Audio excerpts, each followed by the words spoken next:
Welcome back to the deep dive.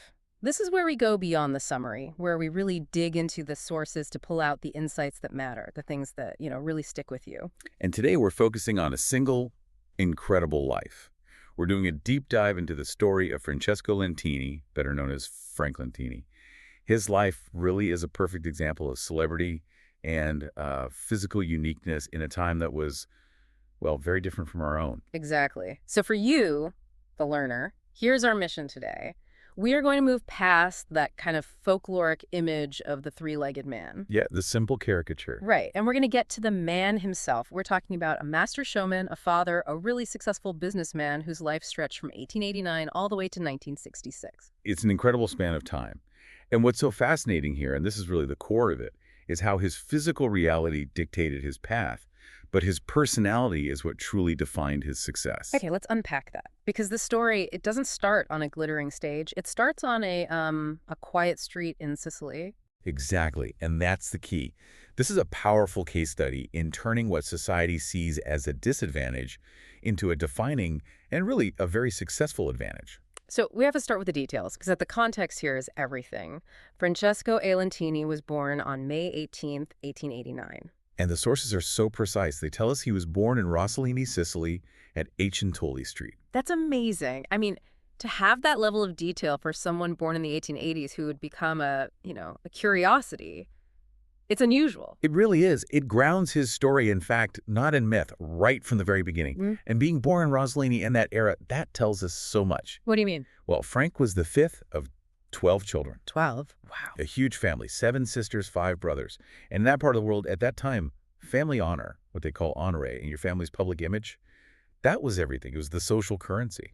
So the birth of a child with such a profound and visible physical difference, that wasn't just a private medical issue for the family. Yeah. Oh, not at all. It was a potential public crisis. It could affect the entire family's standing in the town. Which explains the initial reaction that the sources mention. They say his parents were disgraced. Disgraced. That's a powerful word. And that stigma, that visible mark of being different, was strong enough that it led to the first major decision of his life. They gave him away. They gave him into the care of his aunt. She was the wife of his uncle, Corrado Falco. It's a heartbreaking choice, but you could see how the community pressure might have made them feel it was necessary. Let's talk about the specific anatomy that caused all this turmoil, because the three-legged man is, well, it's a huge oversimplification. A vast simplification. The clinical term for his condition is a parasitic twin. Okay, what does that actually mean, a parasitic twin? It happens when one twin in the womb is incomplete and ends up physically attached to and dependent on the healthier twin. And for Lentini, the attachment point was critical. It was at the base of his spine. A very complex, very dangerous area. Extremely. And it wasn't just a leg. The sources break down what this parasitic twin actually consisted of. Okay. First, there was a whole other pelvic bone, which was the anchor. Second, a rudimentary set of male genitalia. Right. Third, a full-size leg that came out from the right side of his hip. And then finally, there was a small, sort of underdeveloped foot that actually protruded from the knee of that third leg. So that's why you see him described as having 3 legs, 4 feet, and 2 sets of genitals. The complexity is just, it's staggering. It is.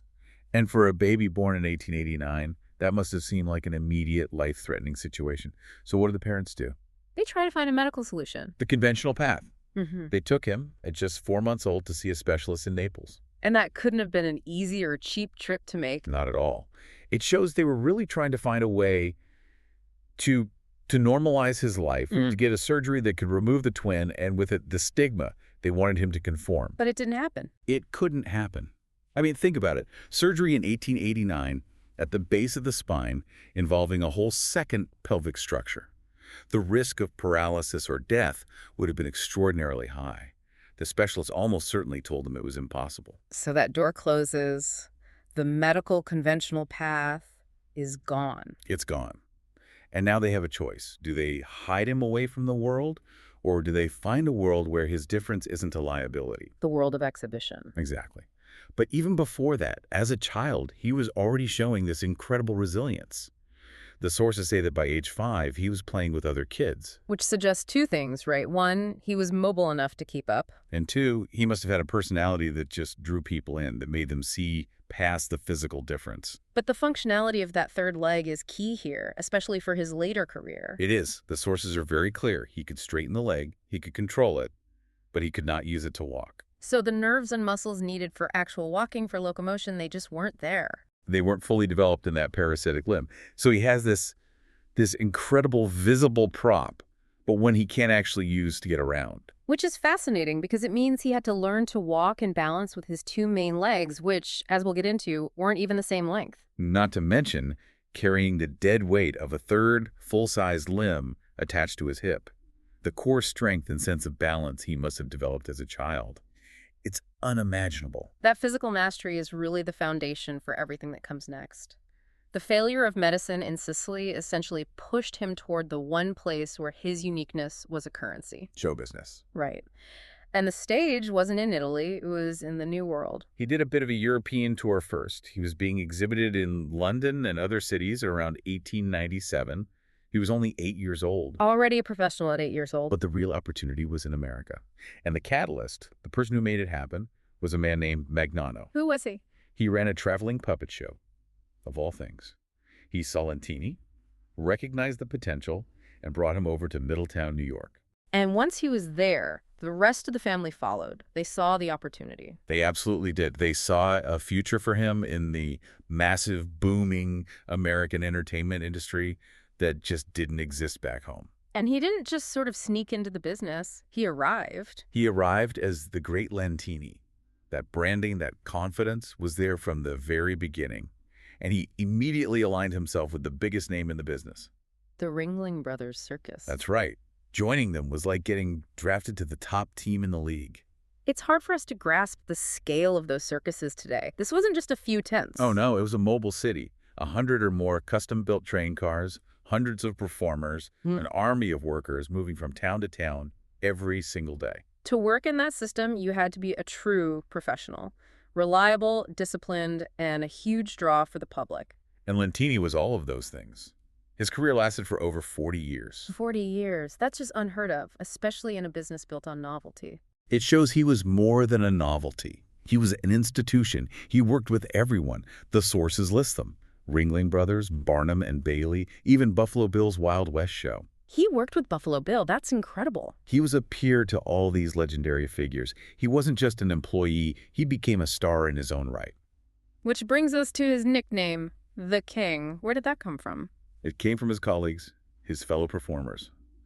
In the sideshow world, that title meant you were at the absolute top. So it wasn't just about money, it was about respect. It was absolutely about respect. The king was often someone who was a leader in the community, a mentor, a person people looked up to for stability and advice in a very chaotic lifestyle. And that respect was built on his act. He wasn't just standing on a platform for people to stare at. He was performing. Yes, this is crucial. He mastered his own body. His most famous act, the one that gave him his catchiest stage name, was the three-legged football player. The three-legged football player. I love that. So how did he do it? How did he kick a football with a leg he couldn't walk on? It was pure showmanship and incredible physical control.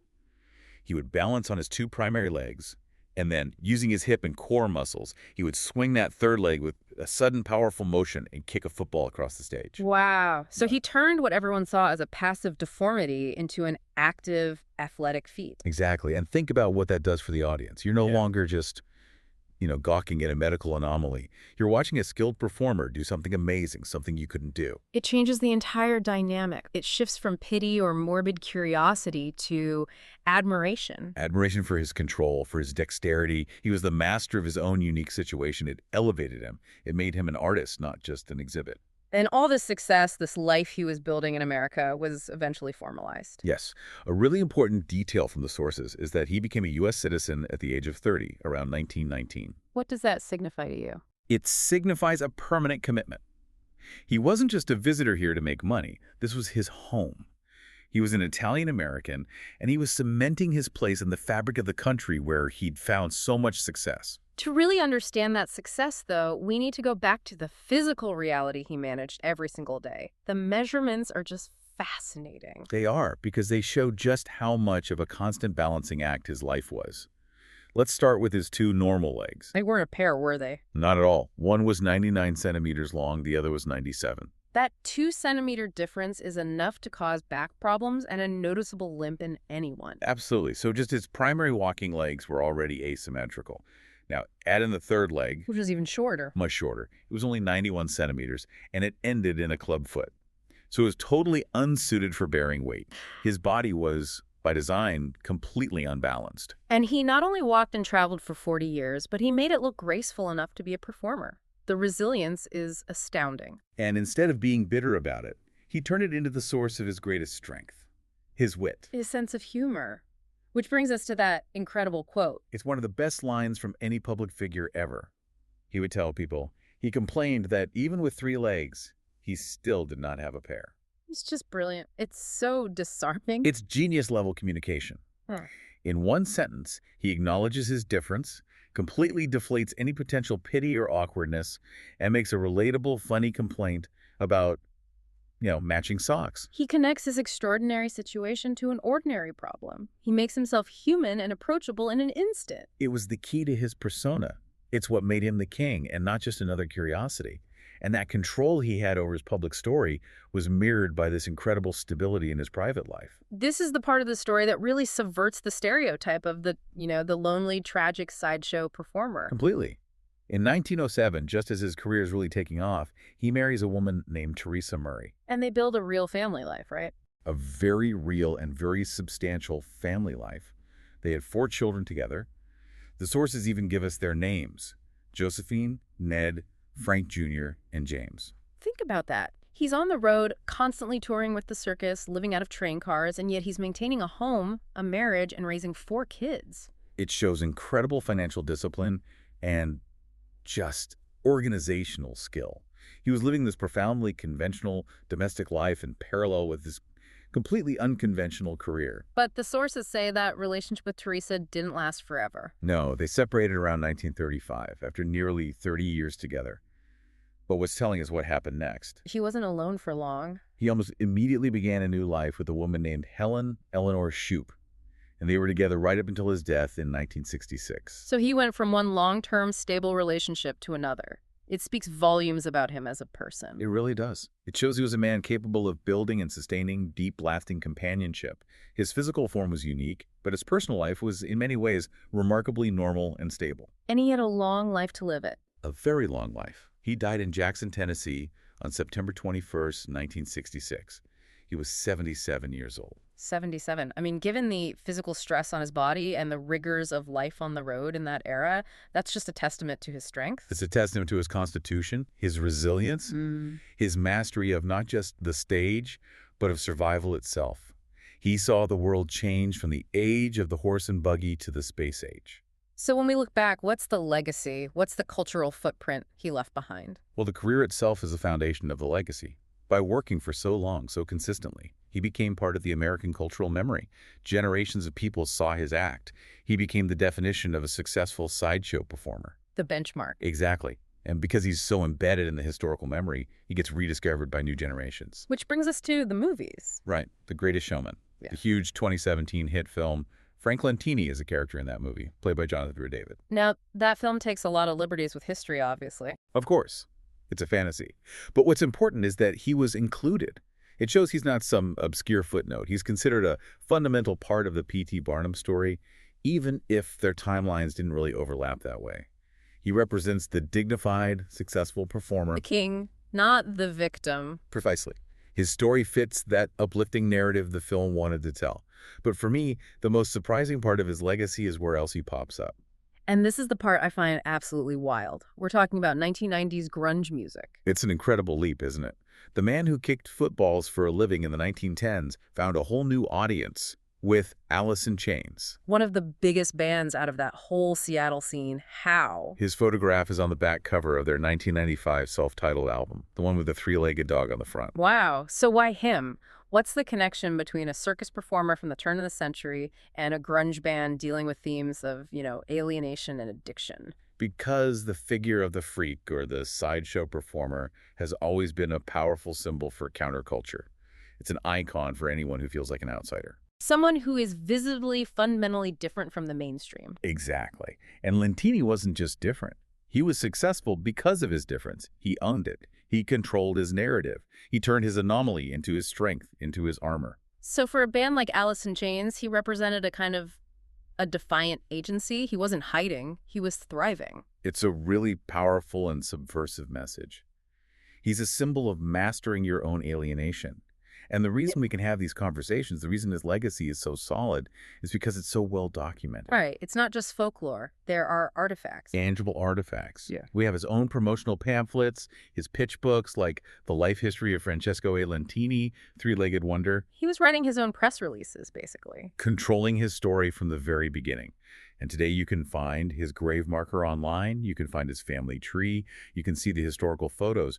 His life isn't fading away, it's just being rediscovered through new eyes. Okay, so let's tie this all together. Let's do a quick review of the core insights from this deep dive.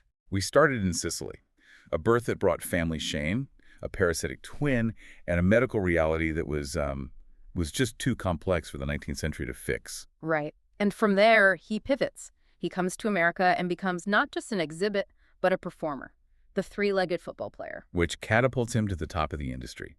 He becomes the king, respected by his peers, working for every major circus for more than 40 years. And all of this was built on a foundation of profound personal stability. He was a U.S. citizen, a husband, a father to 4 children, and in a loving partnership until the day he died at 77. And he never lost his wit. That amazing quote, "Even with 3 legs, he still did not have a pair." That's the key. It shows us a man in complete control of his own narrative. It's a masterclass in agency. He took what could have been a source of shame and pain and turned it into a source of income, respect, and a stable, long life. Which leaves us with a final thought for you, the learner, to really chew on. We know he used that joke about not having a pair of legs. It was funny, it was charming, it was brilliant marketing. But given his immense success, his 40-year career, his status as the king, what does that playful contradiction tell us?